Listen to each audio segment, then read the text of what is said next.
Hi, I'm Stephanie Quayle, a singer-songwriter from Bozeman, Montana, now living out my musical dreams in Nashville, Tennessee.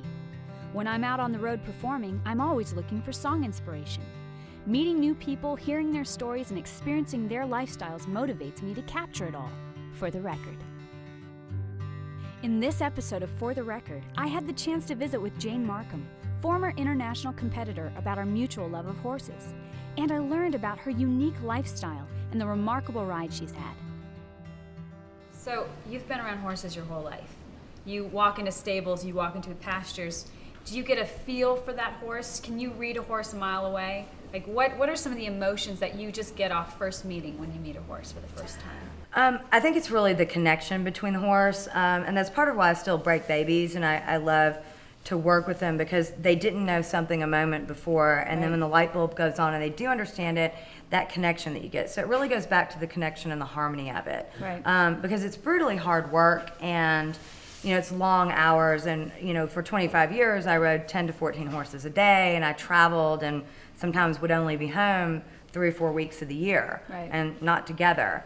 And I think that you have to have some balance to it. And I used to tell my students that in doing horses, you have about 80% that's just everyday grind, and you just are grinding it out, schooling horses, stalls, whatever it is you're doing.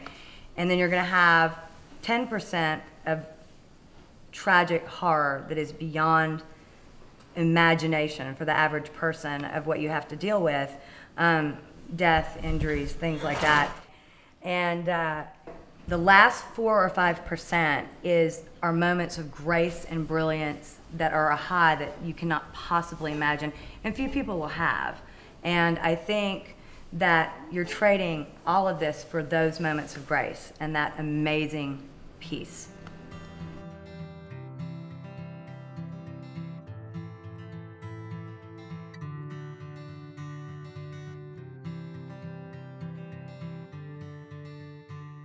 So Jane, what was it that got you into horses? How old are you? What happened? Like, what was the moment you got bit by the horse bug? From birth, I was absolutely enamored, and my mom and dad always said one of the first words out of my mouth was horse, and I just had to have one, and I pestered them relentlessly. And when I became about 6, they decided to take me to a friend's farm, and she had a couple horses for sale, and she had a really nice chestnut, 10-year-old, short, about 15 hand, 14 3-hand, grade, probably quarter horse mare, dead broke. And we went out there, and this guy is in the field riding this gorgeous mahogany bay, 4 white stocks, just huge action, just moving, like floating across the ground. And I'm like, he's 16'2", big majestic animal. I was like, I want that one. And my parents were like, no. And so we actually left. We had brought a trailer with us because we were going to take a horse home, and we started down the road. And I got kind of teared up and was like, I just know if I don't get this horse, my life is passing me by. Right. And I can feel it. And I went into this pleading state. So they called her back, and we went and got him.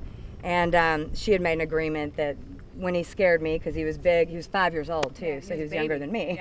Yeah.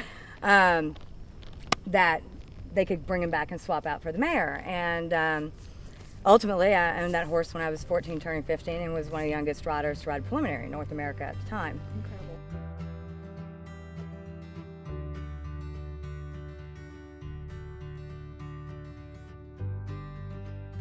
Is there a song that comes to mind when you're getting ready to go ride, that you're driving out to the stable? Is there a lyric? Like, what music do you connect with horseback riding? I will say that in my early riding, I'm a bit of a rock and roller. It was Depeche Mode's Taking a Ride with My Best Friend. I also, certain times it could be Vivaldi's Four Seasons. Also really love Jim Morrison, The Doors. Keep Your Eyes on the Road, Your Hands Up on the Wheel. I also, as an old-time country, Hank Williams, Move It On Over. Right. I just think that's a fun song. So when you ride, that's where you go, music. That's kind of where it goes, songs. yeah. I love that. Okay, so you ride all the time, you're on the go. What are some of the brands that you just are your go-to brands, from clothing to horse tack to trailers? Like, what are some of the things that you just are a must for you? Well, I'll tell you, one of the most comfortable things, and they make both English and Western riding wear, are Ariat products. And Ariat, I'm wearing Ariat boots today. They last well. And I tell you, if you have to be on your feet, they make the best soles that are truly comfortable to stand in. But they make coats, hats, all kinds of outerwear and everything like that. Is there any kind of horse feed that you gravitate toward versus another? I know what you feed your horses is very important to you. I really like using Purina products. And interesting, Bruce Davidson's been sponsored by Purina for many years. They have a very broad selection, and when you travel with your horses, it makes it so much easier to find a consistent feed. Like if you're using Horseman's Edge, you can buy it anywhere in the U.S. and even overseas in places. So it keeps a continuity of your horses, which also is more healthy for them, because when you change feeds, they can easily become unwell or unsettled by that. Right. The time I spent with Jane was both empowering and motivating. For Jane, it all comes down to work ethic, striving for excellence, dedication, and focus, just like crafting a song. Thank you for watching this episode of For the Record. To get all the latest news, tour dates, and exclusive content, you can connect with me at stephaniequayle.com.